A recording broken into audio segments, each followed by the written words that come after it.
Good morning, guys. The last part of lesson 6.5 was to determine if a table of data represents a linear situation. So for this set of exercises, there were only a couple, 31 to 35, so we only have a couple to look at. If you watched the video, you saw that it was very easy to determine this. Now, something you need to keep in mind is that not all table of values represents a linear situation. And because of that, you can't always just automatically pick 2 points out of a table, find the slope, and then write the equation of a line, because if it doesn't represent a linear relationship, if you plotted those points, they don't lie in a straight line. So before you go through all that work, you need to first determine if it does represent a linear relationship. And to do this, we simply find the difference between successive y values in a table and find the difference between successive x values in a table, and then find the slope. So let's do this. Let's look at number 31. All right, we are given a table of values, and our first y value is 9, the second y value is -3. What did we do to a 9 to get a -3? Well, we subtracted 12, and we write it out beside those two numbers. Then we do the same thing for the next pair of successive numbers. What did we do to a -3 to get a -9? We subtracted 6. And then what did we do to a -9 to get a -17? We subtracted 8. Then we come over here and we do the exact same thing with successive x values. What did we do to a -4 to get a +2? And we get a 6. Then what did we do to a 2 to get a 5? We added 3. And what did we do to a 5? Let's go back. A 5 to get a 9, we added 4. Okay, once we have those differences between successive values in the table, we come down here and we set up y over x. The formula is always y over x. So whatever it was up, whatever the y value was here, the difference for the y's, that goes in the numerator, and whatever the difference was for the x's, that goes in the denominator. So we're going to set up a fraction, -12 divided by 6. And we see that right here, -12 divided by 6 equals -2. And we do that for every difference in the table. So our next one is -6 divided by -3. And the last one is -8 divided by 4. Now we set all of those ratios up. If after we simplify those ratios, we get the exact same value, and it has to be the exact same value, because if it's not the exact same value, that tells you that the data in the table does not represent a linear relationship. But we can see here that every one of these ratios, after we simplify it, equals -2. So since they are all the same value, that is our slope, and it does represent a linear relationship. And because it does represent a linear relationship, we can find the equation of the line that represents that data. So we take the -2 that we see here, which is our slope, and we pick any point out of the table that we want. I chose the first one, -4, 9.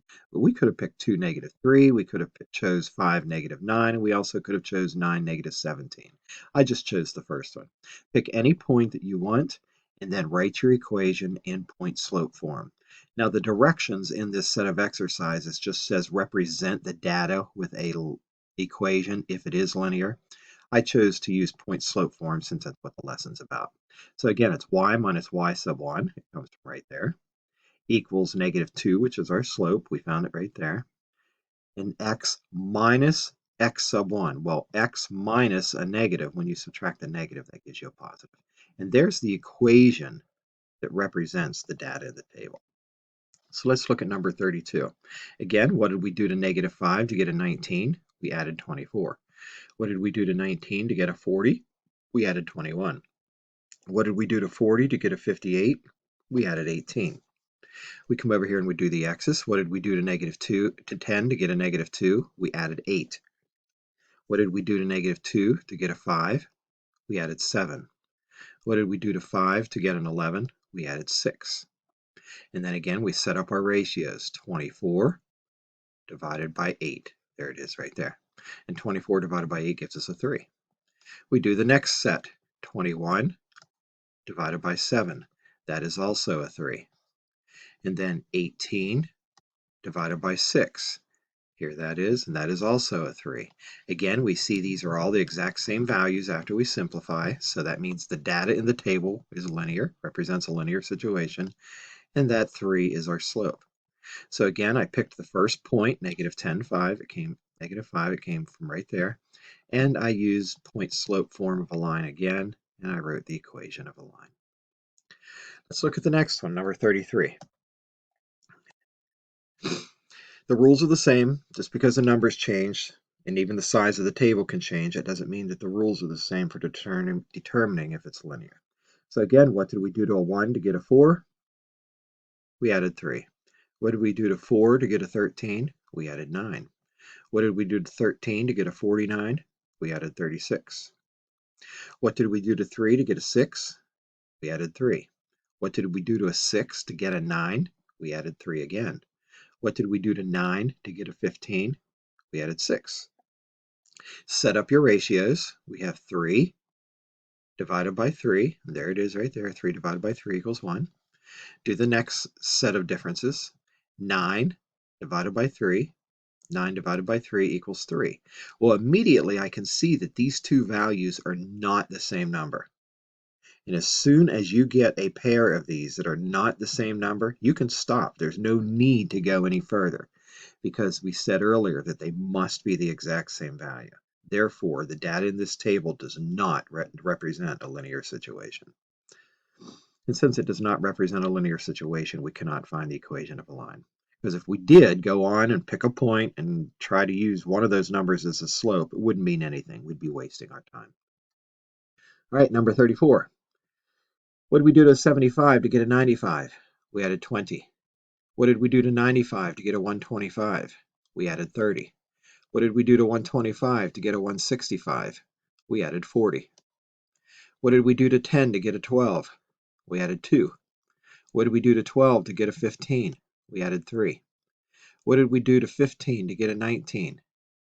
We added 4. Another way you could look at this is subtract them. What's 95 minus 75? 20. What's 125 minus 95? 30. What's 165 minus 125? 40.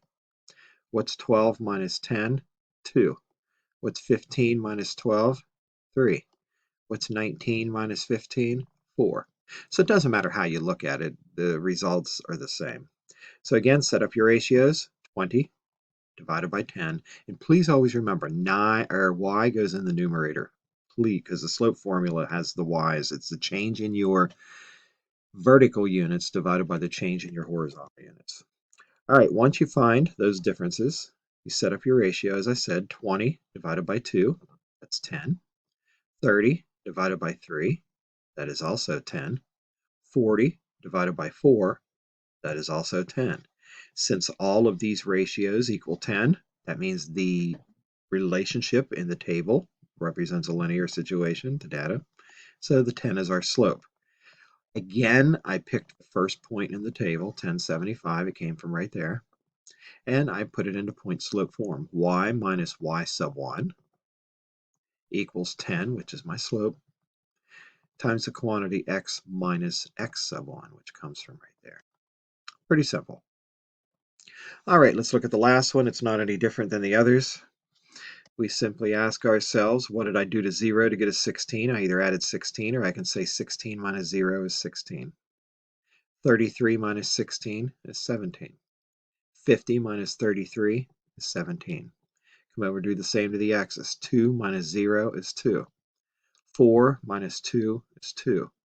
6 minus 4 is 2. Set up your ratios. 16 divided by 2 is 8.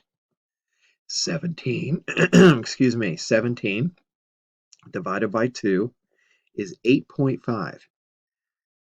We see that these are not the exact same value. That means that the data in the table does not represent a linear situation, and we can stop right there because there's no need to write a line because there is no equation that we could write that is linear to represent that data. All right, that is it, guys. On Monday, you're going to have a short quiz on lesson 6-5. So please make sure that you go back through the material for this week, review any videos that we have been given, review our notes, and review our exercises that we completed over this past week. The quiz will be on Monday. Again, you'll be able to use your notes, use your book during that quiz, and do your best. All right, happy studying and have a good weekend.